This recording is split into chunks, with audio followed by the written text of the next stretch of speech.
जम्मू कश्मीर में कांग्रेस की भारत जोड़ो यात्रा के दौरान दिग्विजय सिंह के बयान को कांग्रेस ने उनका निजी बयान बताया है।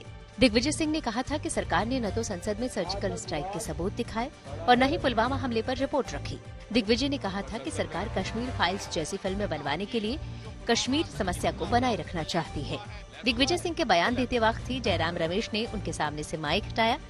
बीजेपी ने कहा कि गैर जिम्मेदाराना बयान देना कांग्रेस का चरित्र बन गया है। सुरक्षा बलों के खिलाफ बोलने वालों को देश बर्दाश्त नहीं करेगा। आज नेताजी सुभाष चंद्र बोस की 126वीं जयंती मनाई गई। इस मौके पर प्रधानमंत्री नरेंद्र मोदी ने अंडमान के 21 द्वीपों का नाम भारत के परमवीर चक्र विजेता शहीदों के नाम पर रखा। पीएम मोदी ने कहा कि नेताजी को भुलाने की कोशिश की गई थी। इस मौके पर राष्ट्रीय स्वयंसेवक संघ प्रमुख मोहन भागवत ने पश्चिम बंगाल में कहा कि सुभाष चंद्र बोस के अधूरे काम अब संघ पूरा कर रहा है। ममता बनर्जी ने आरोप लगाया कि सुभाष चंद्र बोस ने ही योजना आयोग बनाया था। मौजूदा केंद्र सरकार ने उस योजना आयोग को ही खत्म कर दिया। बागेश्वर धाम के महंत धीरेन्द्र शास्त्री के मंच पर सुल्ताना नाम की महिला का धर्म बदलवाकर शुभी नाम रखा गया। उस महिला ने मंच से ही जय श्री राम के नारे भी लगाए। धीरेन्द्र शास्त्री ने कहा कि वो भारत को हिंदू राष्ट्र बनाएंगे। इस बीच बीजेपी नेता कपिल मिश्रा ने कहा कि लव जिहाद के खिलाफ आवाज उठाने के कारण धीरेन्द्र शास्त्री पर निशाना साधा जा रहा है। धीरेन्द्र शास्त्री के चमत्कार को चुनौती देने वाले अंधश्रद्धा निर्मूलन समिति के श्याम मानव को धमकियों के बाद पुलिस सुरक्षा बढ़ा दी गई है। रामचरितमानस को दलित, पिछड़ा और महिला विरोधी बताने वाले समाजवादी पार्टी नेता स्वामी प्रसाद मौर्य के खिलाफ प्रदर्शन हुआ। यूपी के थानों में स्वामी प्रसाद के खिलाफ शिकायतें भी दी गई हैं। स्वामी प्रसाद मौर्य ने रामचरितमानस में दलित विरोधी अंशों को हटाने या पूरी तरह प्रतिबंध लगाने की मांग की थी। बीजेपी ने सवाल उठाया है कि स्वामी प्रसाद मौर्य के बयान पर अखिलेश यादव चुप क्यों हैं? स्वामी प्रसाद मौर्य से पहले बिहार के शिक्षा मंत्री चंद्रशेखर यादव भी रामचरितमानस को नफरत बढ़ाने वाला ग्रंथ कह चुके हैं। भारतीय कुश्ती संघ में महिला खिलाड़ियों की यौन शोषण के मामले में सरकार ने 5 सदस्यों वाली कमेटी की घोषणा की है। खेल मंत्री अनुराग ठाकुर ने बताया कि विश्व चैंपियन बॉक्सर मैरी कॉम की अध्यक्षता में बनी 5 सदस्यों वाली कमेटी 1 महीने के अंदर जांच रिपोर्ट पेश करेगी। इससे पहले हरियाणा की महिला पहलवानों समेत कई रेसलर्स ने भारतीय कुश्ती संघ के अध्यक्ष ब्रजभूषण शरण सिंह पर यौन शोषण के आरोप लगाए थे। उत्तराखंड के चमोली जिले में बद्रीनाथ नेशनल हाईवे पर 1 से 2 मीटर चौड़ी दरारें आ गई हैं। उत्तराखंड के पर्यटन मंत्री सतपाल महाराज ने बताया कि जमीन धंसाव और भूस्खलन के बाद के हालात पर सरकार की नजर है। जोशीमठ में जमीन धंसने से प्रभावित हुए लोगों के लिए चमोली के ढाक गांव में शेल्टर बनाया जा रहा है। आपदा प्रबंधन विभाग के सचिव ने बताया है कि 6 जनवरी को 540 लीटर प्रति मिनट पानी निकल रहा था, जो अब घटकर 180 लीटर प्रति मिनट रह गया है। जोशीमठ में अब तक 836 मकानों में दरारें आ चुकी हैं। महाराष्ट्र के राज्यपाल भगत सिंह कोश्यारी ने एक बार फिर अपना पद छोड़ने की इच्छा जताई है। उन्होंने प्रधानमंत्री नरेंद्र मोदी को मुंबई दौरे के दौरान ही कहा था कि वो अब राजनीतिक जिम्मेदारियों से मुक्ति चाहते हैं। भगत सिंह कोश्यारी के कुछ बयानों को लेकर पिछले दिनों महाराष्ट्र में विवाद हुआ था, जिसमें उन्होंने ज्योतिबा फुले और सावित्रीबाई फुले पर बयान दिया था। छत्रपति शिवाजी महाराज पर उनके बयान को लेकर भी विवाद पैदा हो गया था। कोश्यारी 3 साल से महाराष्ट्र के राज्यपाल हैं। आज शिवसेना के संस्थापक बाला साहेब ठाकरे की 57वीं जयंती है। इस मौके पर पीएम मोदी ने लिखा कि बाला साहेब ठाकरे को उनकी जयंती पर याद कर रहा हूँ। मैं हमेशा उनके साथ अपनी यादों को संजो कर रखूंगा। समृद्ध ज्ञान और हाजिर जवाबी के मामले में वो धनी थे। उन्होंने अपना जीवन लोक कल्याण के लिए समर्पित कर दिया। बाला साहेब ठाकरे का जन्म 23 जनवरी 1926 को हुआ था। उन्होंने 1966 में शिवसेना की स्थापना की थी। बाला साहेब की मृत्यु के बाद उनके पुत्र उद्धव ठाकरे पार्टी की कमान संभाल रहे हैं। बिहार में छपरा के बाद सिवान में भी जहरीली शराब पीने से 4 लोगों की मौत हो गई है, जबकि 7 लोग अस्पताल में भर्ती कराए गए हैं। हादसे के बाद प्रशासन की ओर से कैंप लगाकर लोगों को इलाज के लिए बुलाया जा रहा है, लेकिन नीतीश कुमार ने हादसे की जानकारी से इनकार किया है। जहरीली शराब से हुई मौतों के बाद पुलिस आसपास के जिले में भी छापेमारी कर रही है। 10 आरोपियों को गिरफ्तार भी किया गया है। छपरा समेत कई गांवों में पिछले दिनों जहरीली शराब पीने से 78 लोगों की जान चली गई थी। चीन ने अफगानिस्तान में शासन कर रहे तालिबान के साथ एक बड़े समझौते का खुलासा हुआ है। चीन की कंपनी अब अफगानिस्तान के उत्तरी इलाके के अमू दरिया बेसिन से तेल और गैस निकालेगी। 5 जनवरी को हुए सौदे में तालिबान शुरू में 20% का साझेदार होगा। तालिबान सरकार के प्रवक्ता जबीउल्लाह मुजाहिद ने ट्वीट किया कि चीन की कंपनी अफगानिस्तान में 1 साल के अंदर $15 करोड़ और अगले 3 साल में $54 करोड़ का निवेश करेगी। विशेषज्ञों ने चिंता जताई है कि चीन की नजर अफगानिस्तान के रेयर अर्थ मेटल्स के भंडार पर है। आज सोमवार है, यानी हफ्ते का पहला दिन। हम उम्मीद करते हैं कि आपका वीकेंड बहुत अच्छा गुजरा होगा और अब आप नए हफ्ते का स्वागत करने के लिए नई ऊर्जा के साथ बिल्कुल तैयार हैं। और आज हफ्ते के पहले दिन हम आपको एक बहुत बड़ा विश्लेषण, एक बहुत बड़ी इन्वेस्टिगेशन दिखाना चाहते हैं। क्या आप जानते हैं कि आजाद भारत की सबसे बड़ी मिस्ट्री यानी रहस्य क्या है? वो है नेताजी सुभाष चंद्र बोस की मृत्यु का रहस्य। आज नेताजी सुभाष चंद्र बोस की 126वीं जयंती के मौके पर हम आपको उस स्थान से सबसे बड़ी और विस्तृत ग्राउंड रिपोर्ट दिखाएंगे जहां इतिहासकारों के मुताबिक वर्ष 1945 में नेताजी का विमान क्रैश हुआ था और यह जगह है ताइवान में। हमने ताइवान की सबसे पुरानी लाइब्रेरी में से वो तमाम दस्तावेज आज आपके लिए निकाले हैं जिनमें नेताजी के विमान क्रैश से लेकर उन्हें किस अस्पताल में भर्ती किया गया, उस समय उनकी स्थिति कैसी थी, किस डॉक्टर ने उनका इलाज किया था और कहां पर उनका अंतिम संस्कार किया गया, यह सब कुछ लिखा हुआ है। नेताजी सुभाष चंद्र बोस की मृत्यु पर यह किसी भी मीडिया संस्थान द्वारा की गई अब तक की सबसे बड़ी इन्वेस्टिगेशन रिपोर्ट है, जिससे आपको पता चलेगा कि उनकी मृत्यु से जुड़ी कितनी सारी तमाम बातें आप सबसे छुपाई गई हैं। क्या आप जानते हैं कि नेताजी सुभाष चंद्र बोस की मृत्यु के समय उनके विमान में सवार उनके सहयोगी कर्नल हबीबुर रहमान बाद में पाकिस्तान जाकर मोहम्मद अली जिन्ना के सबसे करीबी सलाहकार बन गए थे? और क्या आपको पता है कि नेताजी के विमान क्रैश की ऐसी ही खबर वर्ष 1942 में भी रेडियो पर प्रसारित हो चुकी थी? ये सारी बातें आज हम आपको बताएंगे, इसलिए आज का विश्लेषण आपको बिल्कुल भी मिस नहीं करना चाहिए। इसलिए अब जो हम आपको बातें बताने वाले हैं, बहुत ध्यान से अपनी पेटी बांध लीजिए और बहुत ध्यान से हमारी आगे आने वाली इस रिपोर्ट को देखिए। पिछले 77 वर्षों में नेताजी सुभाष चंद्र बोस की मृत्यु को लेकर हमारे देश में 3 जांच आयोग बन चुके हैं। 3, जिनमें से 2 जांच आयोगों ने अपनी रिपोर्ट में कहा कि नेताजी की मृत्यु विमान दुर्घटना में हुई थी और ये दोनों जांच आयोग वो हैं जो कांग्रेस की सरकारों के दौरान बनाए गए थे। इनमें शाहनवाज कमेटी का गठन वर्ष 1956 में पंडित जवाहरलाल नेहरू की सरकार ने किया था और फिर वर्ष 1970 में तत्कालीन प्रधानमंत्री इंदिरा गांधी ने भी खोसला कमीशन का गठन किया था। और ये दोनों ही जांच आयोग ये कहते हैं कि नेताजी की मृत्यु विमान दुर्घटना में हुई थी। इसके बाद वर्ष 1999 में पूर्व प्रधानमंत्री अटल बिहारी वाजपेयी ने एक और कमीशन का गठन किया जिसका नाम था मुखर्जी कमीशन, जिसने अपनी रिपोर्ट में यह बताया कि नेताजी सुभाष चंद्र बोस की मृत्यु विमान दुर्घटना में नहीं हुई थी। लेकिन यह रिपोर्ट 6 साल बाद वर्ष 2005 में तैयार हुई और तब तक अटल बिहारी वाजपेयी की सरकार जा चुकी थी, नई सरकार केंद्र में आ चुकी थी और तब नए प्रधानमंत्री थे डॉक्टर मनमोहन सिंह। यह पहली रिपोर्ट थी हमारे देश में जिसमें स्पष्ट रूप से यह लिखा था कि नेताजी सुभाष चंद्र बोस की मृत्यु प्लेन क्रैश में नहीं हुई थी। लेकिन यूपीए की सरकार ने इस रिपोर्ट को सही नहीं माना और इसे खारिज कर दिया।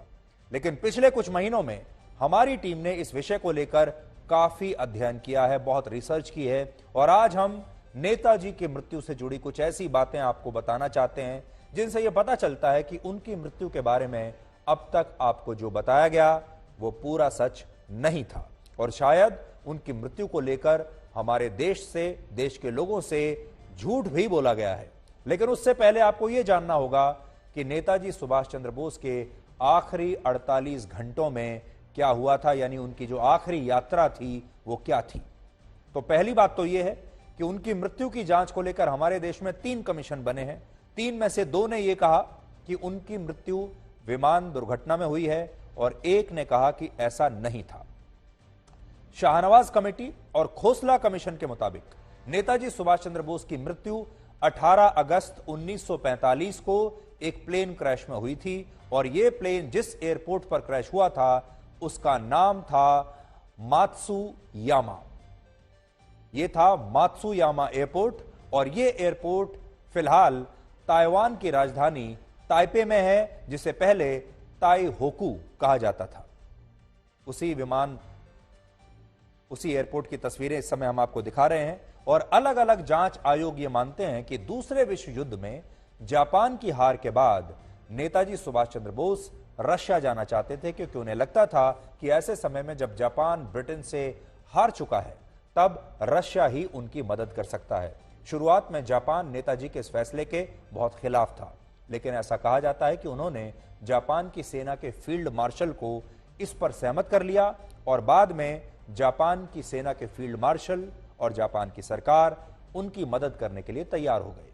नेताजी से कहा गया कि उनके लिए एक विशेष विमान का इंतजाम किया गया है जो उन्हें वियतनाम के साइगोन से रशिया के मंचूरिया तक छोड़कर आएगा।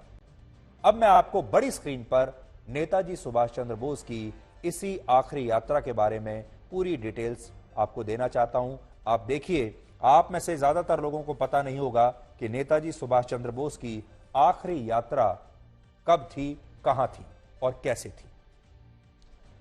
नेताजी सुभाष चंद्र बोस उस समय अपने सहयोगियों के साथ थाईलैंड के बैंकॉक में थे और 17 अगस्त 1945 को वो बैंकॉक से साइगोन के लिए रवाना हुए। यहां से आप देख पाएंगे 17 अगस्त 1945 बैंकॉक से रवाना हुए साइगोन के लिए, थाईलैंड से रवाना हुए हैं वियतनाम के लिए। और यह तस्वीर उस समय की है जब वो 17 अगस्त को साइगोन एयरपोर्ट पहुंचे थे। अभी आपको वो तस्वीर भी हम दिखाएंगे जिसे कहा जाता है कि ये उनकी आखिरी तस्वीर है। आपकी स्क्रीन पर जो आप देख रहे हैं, ऐसा माना जाता है कि ये नेताजी सुभाष चंद्र बोस की आखिरी तस्वीर है। वर्ष 1945 में साइगोन एयरपोर्ट पर जब वो लैंड कर रहे थे, ये तब की तस्वीर है। आप देख सकते हैं कि विमान से उतरते हुए उनकी ये तस्वीर है। साइगोन में जब उनके लिए किसी यात्री विमान का इंतजाम नहीं हो पाया तो उन्हें यह बताया गया कि अब उन्हें एक बॉम्बर प्लेन में सफर करना होगा, यानी एक मिलिट्री प्लेन में, एक फाइटर प्लेन में सफर करना होगा।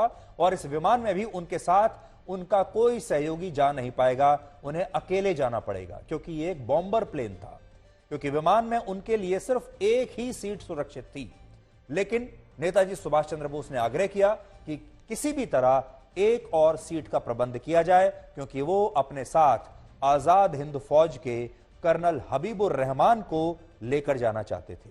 और तब नेताजी की यह बात मान ली गई। बड़ी बात यह है कि इस विमान में एक पायलट और को पायलट के अलावा क्रू के तौर पर 4 वायु सैनिक ही सफर कर सकते थे, यानी 4 वायु सैनिक हो गए और एक पायलट और एक को पायलट।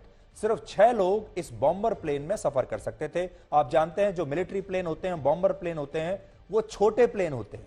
और इस बॉम्बर प्लेन में जिसमें सिर्फ 6 लोग होने चाहिए थे, उसमें 11 से 12 लोगों को उस समय बैठा दिया गया था।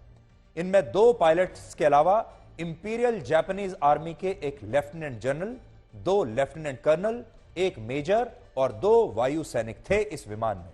यानी इस विमान में जापान की सेना के बहुत बड़े बड़े अफसर थे।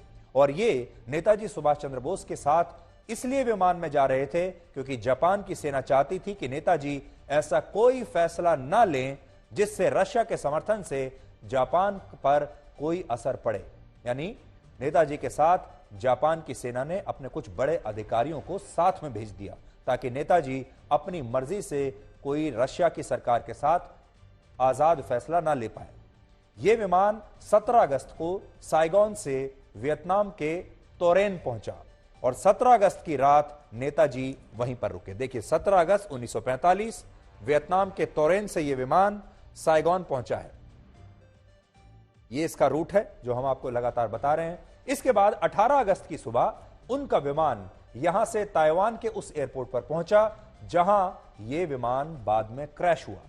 ऐसा दावा किया जाता है कि दोपहर 2 बजे यह विमान इस एयरपोर्ट पर लैंड हुआ और विमान में ईंधन भरने के बाद 2:35 पर इसने फिर से उड़ान भरी। लेकिन टेक ऑफ के दौरान विमान का एक प्रोपेलर टूट गया और उसमें आग लग गई और इसके बाद यह विमान क्रैश हो गया जब यह तोरेन से उड़ा था और ताइहोकू एयरपोर्ट पर यह क्रैश हो गया, यहां पर जो आज ताइवान में है। नेताजी जिस विमान में यात्रा कर रहे थे उस विमान का मॉडल था 97-2 सैली। इसे कहा जाता है 97-2 सैली और यह दूसरे विश्व युद्ध का सबसे खतरनाक बॉम्बर प्लेन माना जाता था और इसमें 2 पायलट्स के अलावा ज्यादा से ज्यादा 4 वायु सैनिकों का क्रू एक बार में सफर कर सकता था।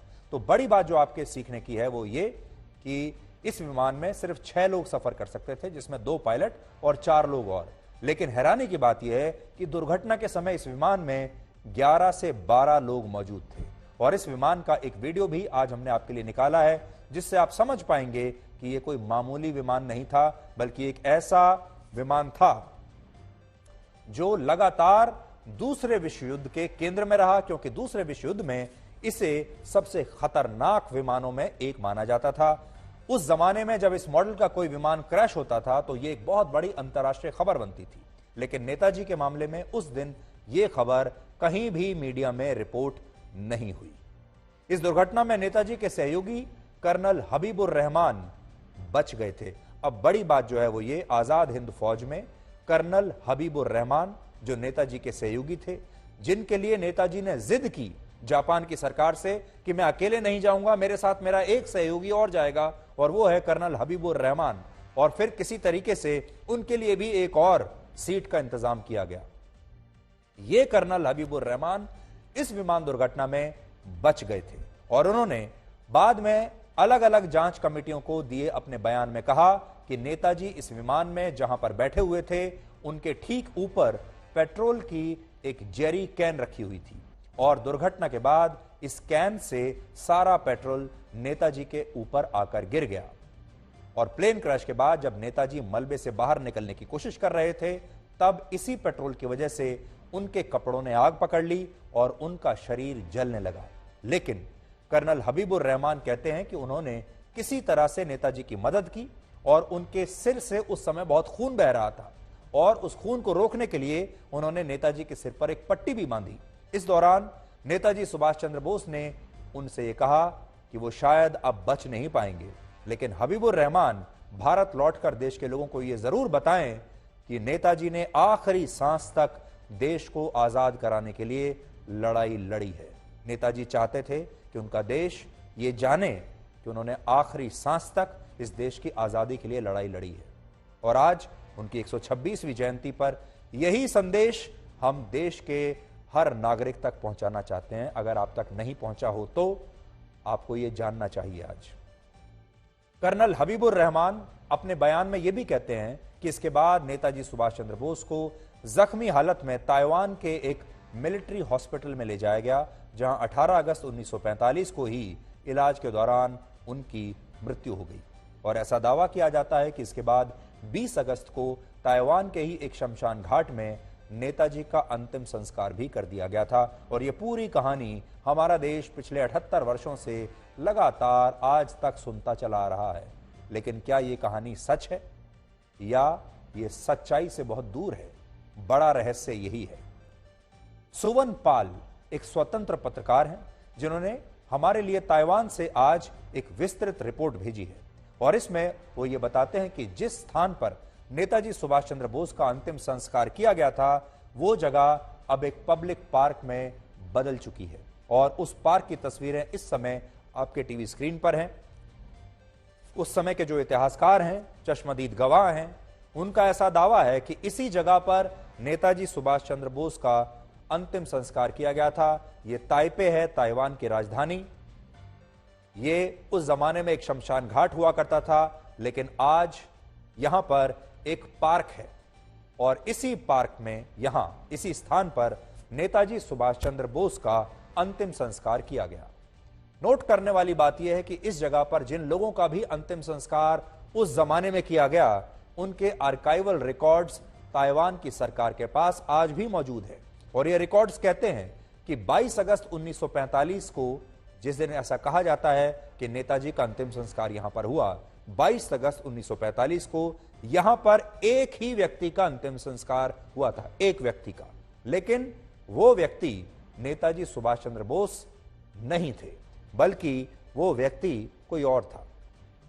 हमने उस व्यक्ति का नाम भी निकाल लिया कि यह व्यक्ति आखिर कौन था जिसका अंतिम संस्कार यहां पर हुआ। इस व्यक्ति का नाम था इचिरो ओकुरा, जिसका जन्म 9 अप्रैल 1900 को हुआ था और इस व्यक्ति की मौत हार्ट अटैक की वजह से 19 अगस्त 1945 को हुई थी और इसके बाद 22 अगस्त को इस व्यक्ति का ताइवान में इसी जगह पर अंतिम संस्कार हुआ था। इसलिए आज बड़ा सवाल यह है कि अगर नेताजी सुभाष चंद्र बोस का अंतिम संस्कार वाकई में इसी स्थान पर 22 अगस्त 1945 को हुआ, तो फिर ताइवान में इसका कोई रिकॉर्ड क्यों नहीं है?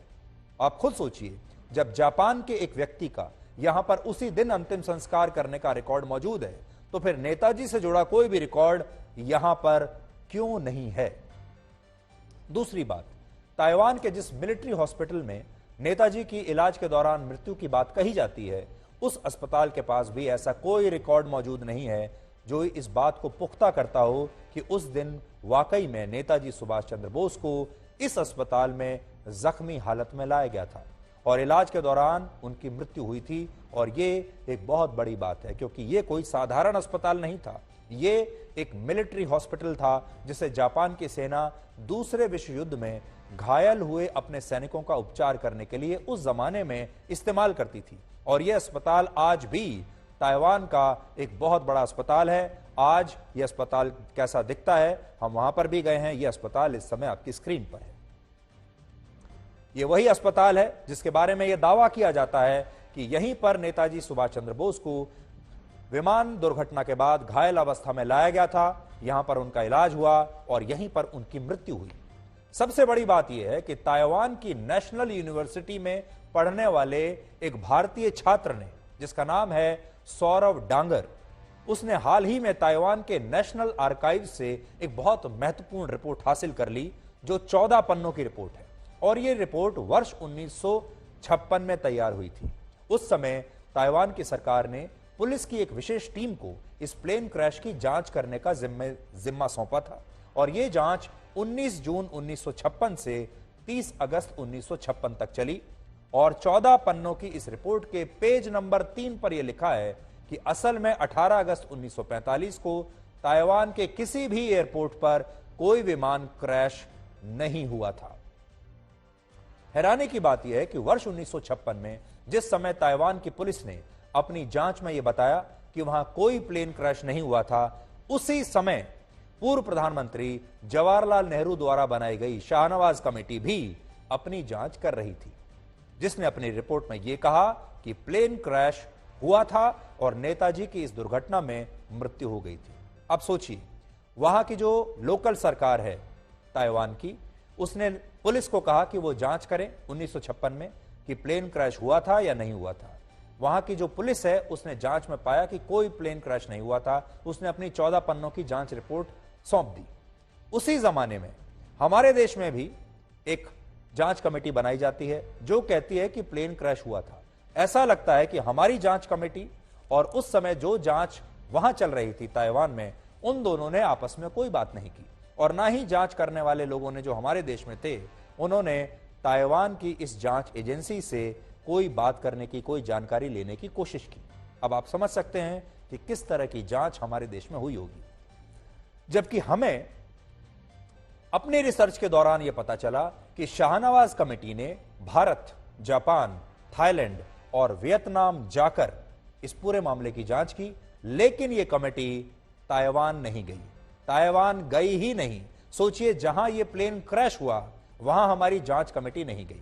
जिस अस्पताल में कहा जाता है कि नेताजी को ले जाया गया, वहां हमारी जांच कमेटी नहीं गई। और जहां यह कहा जाता है कि उनका अंतिम संस्कार किया गया जिस स्थान पर, वहां पर भी हमारी जांच कमेटी नहीं गई।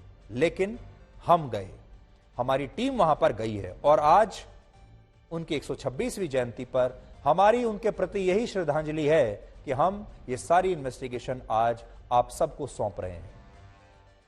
अब सोचिए, ये हमारी जो जांच समिति है ये वहां नहीं गई और एक तरफ 1956 में ताइवान की पुलिस कहती है कि वहां पर कोई विमान दुर्घटना हुई ही नहीं, और दूसरी तरफ नेताजी की मृत्यु की जांच करने वाली हमारे देश की जांच कमेटी कहती है कि यह प्लेन क्रैश वाकई में हुआ था, जबकि यह कमेटी ताइवान में ग्राउंड जीरो पर गई ही नहीं। इससे भी बड़ी बात यह है कि यह रिपोर्ट ताइवान में पढ़ने वाले एक भारतीय छात्र ने 10 मिनट में बड़ी आसानी से निकाल ली।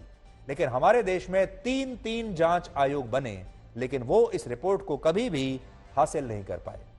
या आप ये भी कह सकते हैं कि उन्होंने इस दिशा में कभी कोई गंभीर कोशिश की ही नहीं।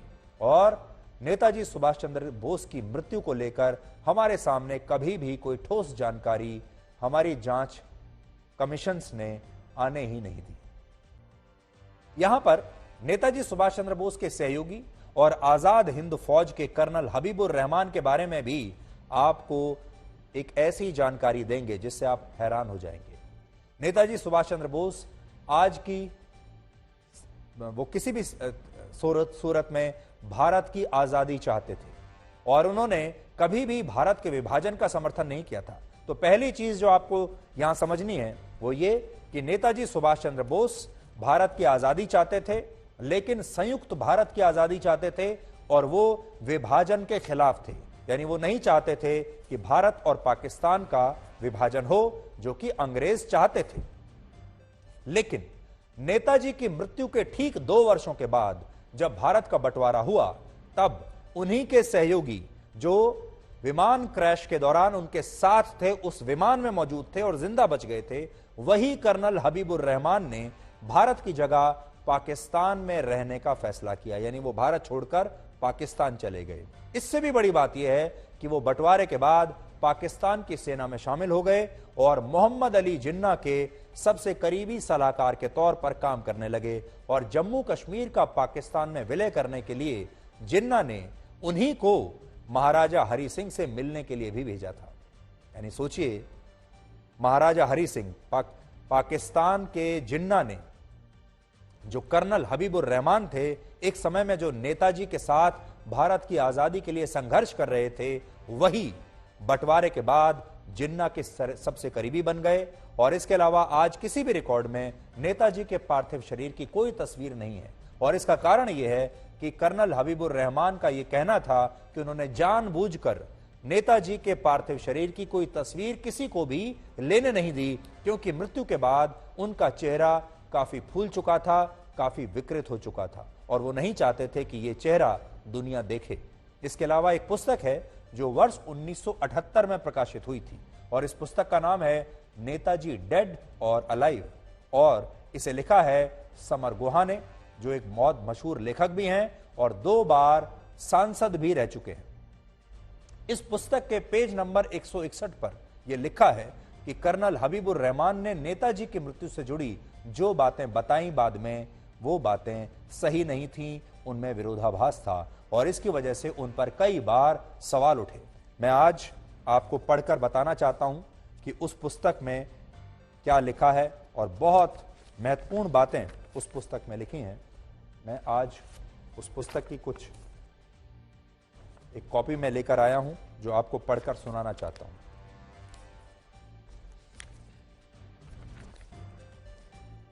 देखिए इसमें क्या लिखा है, ध्यान से सुनिएगा आप।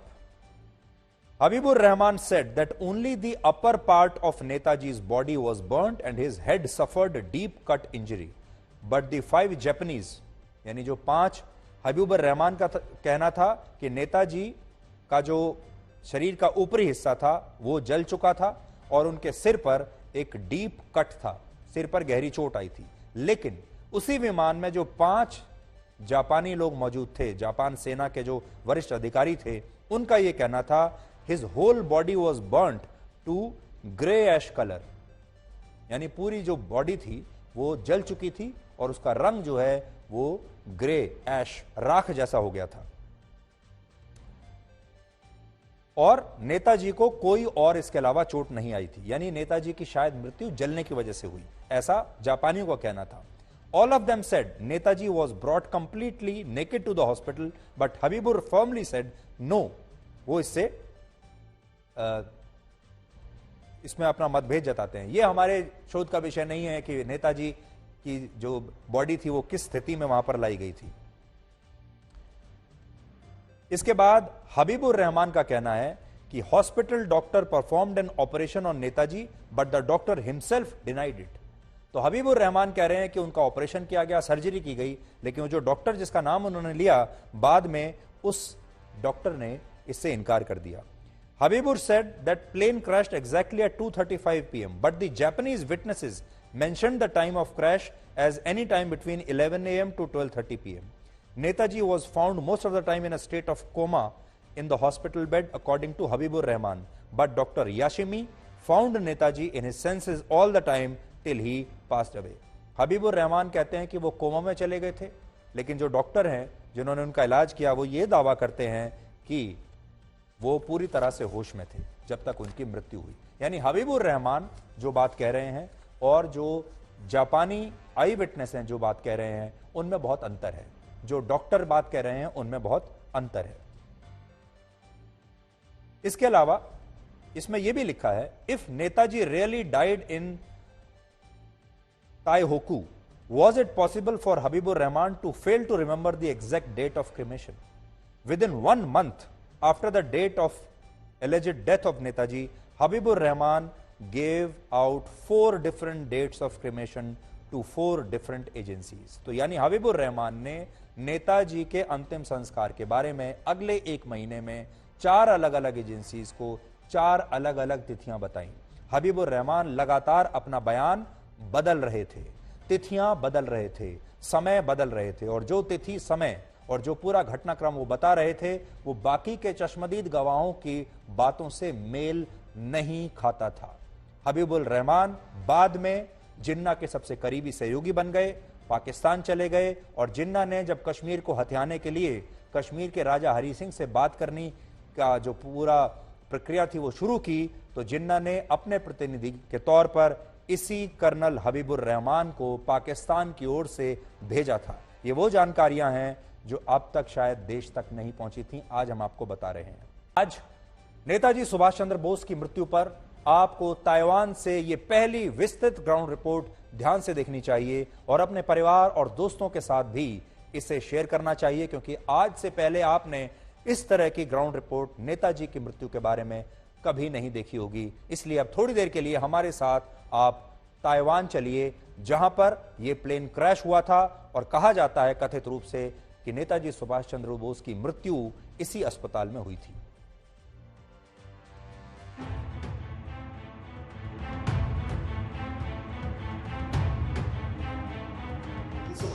के 18 अगस्त इसी एयरपोर्ट में नेताजी सुभाष चंद्र बोस की फ्लाइट टेक ऑफ के कुछ ही देर बाद क्रैश हुआ था, जो बहुत सारे लोगों को मानना है, बट इसका अभी तक कोई डॉक्यूमेंट्री एविडेंस कहीं पे नहीं मिला। ताइवान में पढ़ाई कर रहे भारतीय छात्र ने नेताजी की मौत से जुड़े ऐसे दस्तावेज ढूंढ निकाले जिन पर पिछले 78 वर्षों से किसी की नजर नहीं पड़ी, उन कमेटियों की भी नहीं जिन्हें नेताजी की मौत के कारणों का पता लगाने के लिए गठित किया गया था। सबसे पहले मैं यहाँ के ताइवान के नेशनल आर्काइव्स में गया, और वहाँ जाने के बाद एक बहुत अच्छे स्टाफ है नेशनल आर्काइव्स में, उन्होंने मुझे हेल्प किया और मुझे ये नेताजी रिलेटेड डॉक्यूमेंट्स मुझे विद इन 10 मिनट में मिल गए। ताइवान के नेशनल आर्काइव में मौजूद इस दस्तावेज के मुताबिक इस बात को प्रमाणित नहीं किया जा सकता है कि नेताजी की मौत द्वितीय विश्व युद्ध के दौरान ताइवान में हुई थी। 14 पन्नों की ये रिपोर्ट साल 1956 में ताइवान की पुलिस की तरफ से दी गई है। हालांकि इस रिपोर्ट का एक पेज अब तक नहीं मिला है। ताइवान पुलिस डिपार्टमेंट ने बनाया है 1956 में, और जिसमें कि एक पेज अभी भी क्लासिफाइड है इस डॉक्यूमेंट का। मैं ट्राई कर रहा हूँ कि इस डॉक्यूमेंट के पेज को मिल जाए, बट अभी तक मुझे सफलता नहीं मिली है इस पेज को हासिल करने में।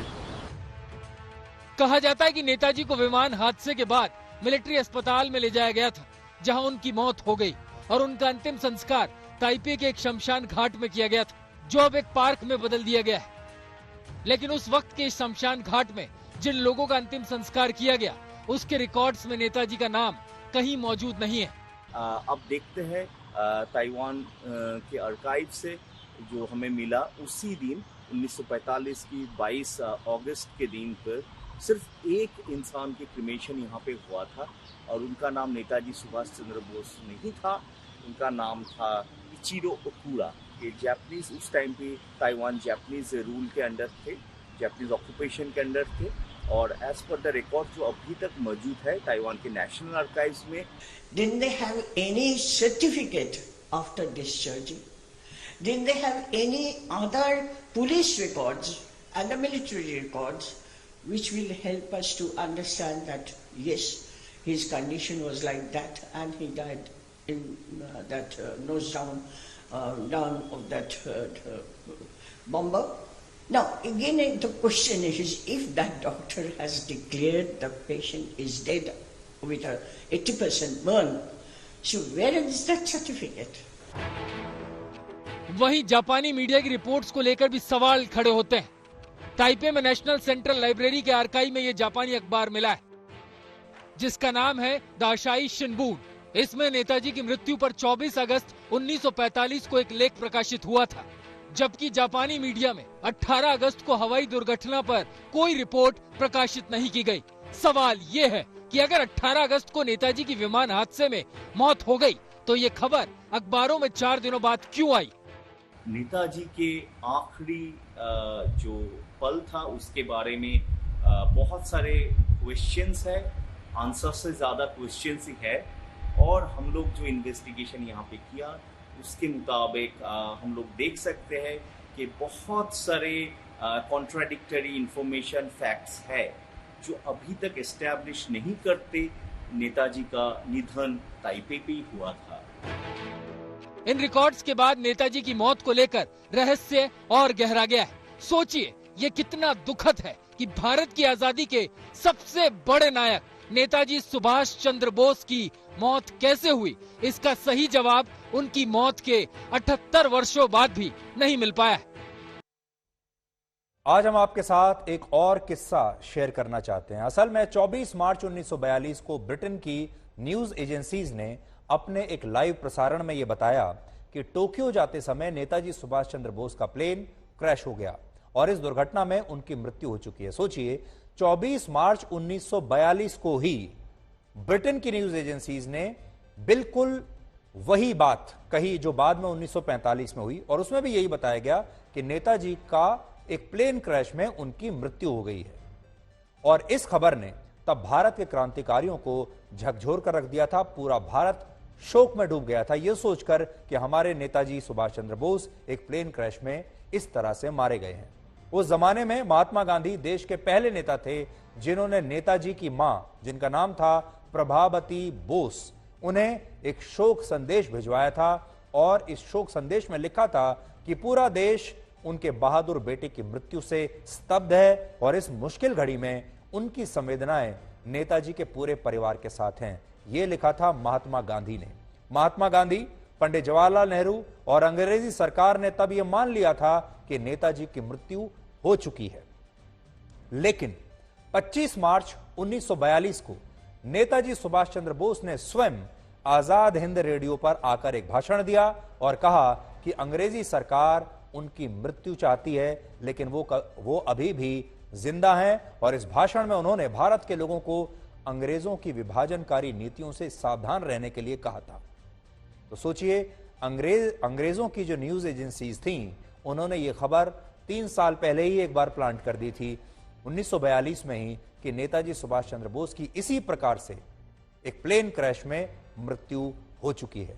लेकिन बाद में वो खुद आए रेडियो पर और उन्होंने कहा कि मेरी मृत्यु नहीं हुई है। ये उस जमाने की एक बहुत बड़ी फेक न्यूज थी। आप कह सकते हैं ये एक फेक न्यूज थी जो अंग्रेजों ने प्लांट की थी और महात्मा गांधी सहित तमाम लोगों ने बड़ी आसानी से मान लिया कि नेताजी अब नहीं रहे।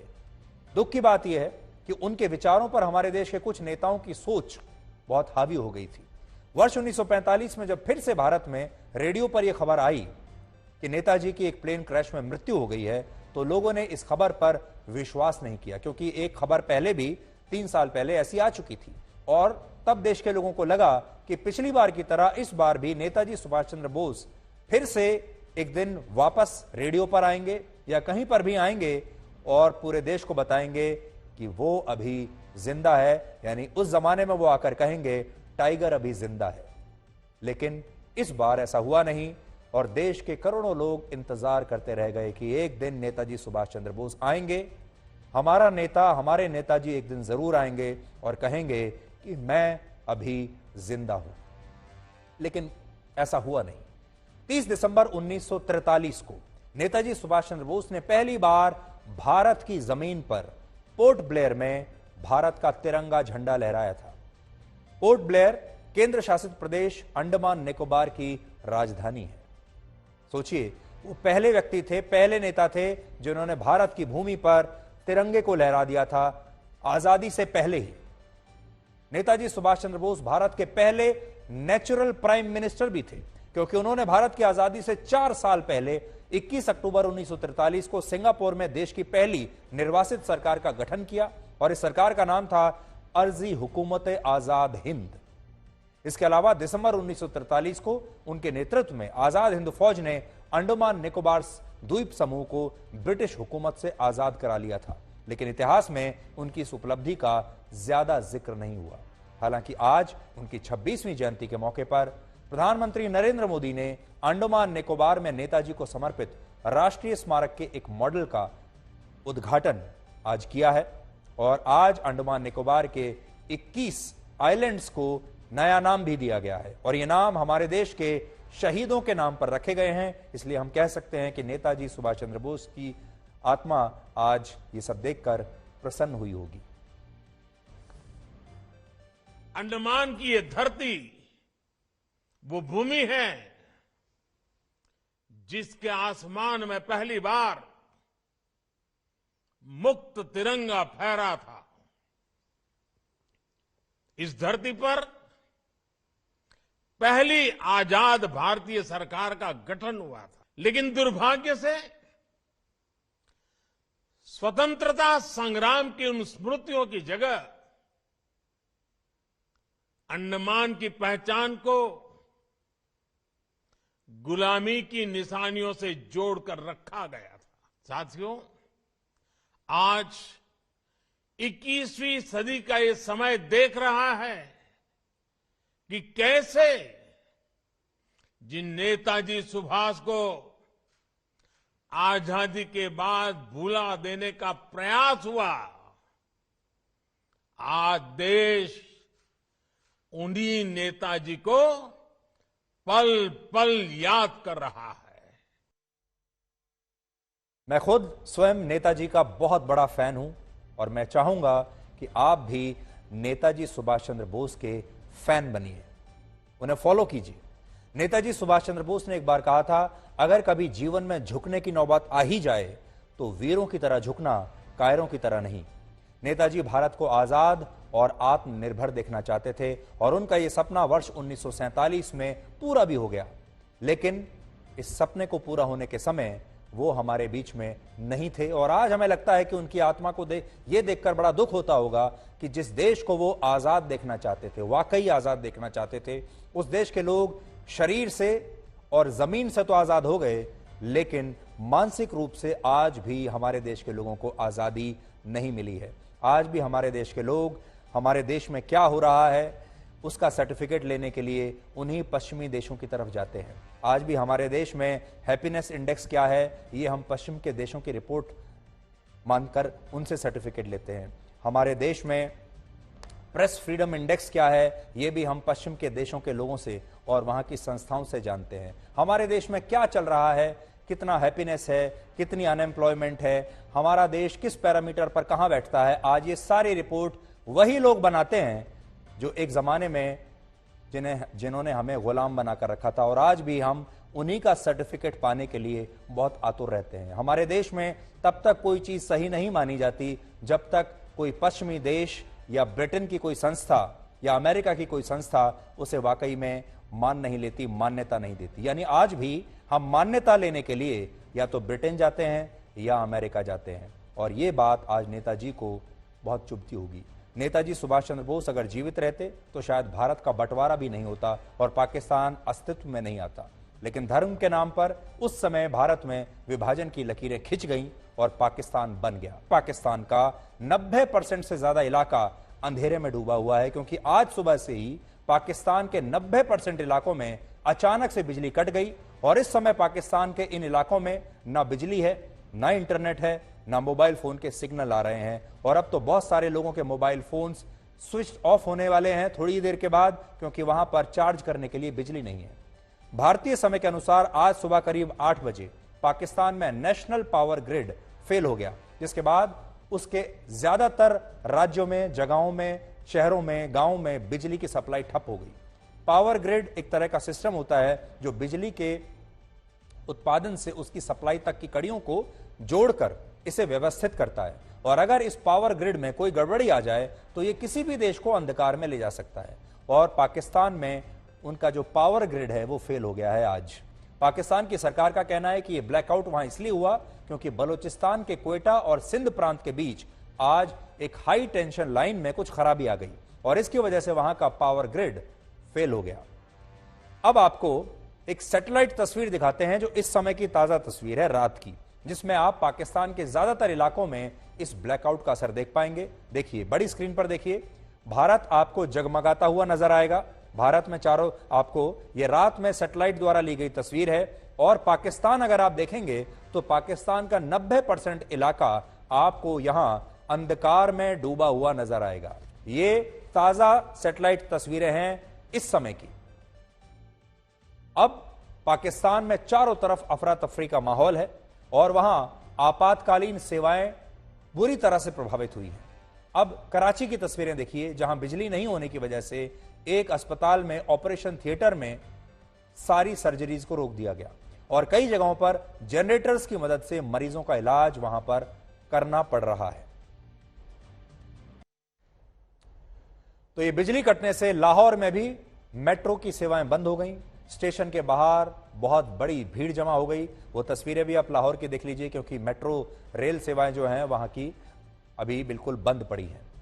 इसके अलावा पाकिस्तान के ज्यादातर ऑफिस आज बंद रहे और जो ऑफिस खुले भी वहां लोगों को अंधेरे में काम करना पड़ा और बिजली नहीं होने की वजह से बाजारों में भी इसका बहुत बुरा असर देखने को मिला।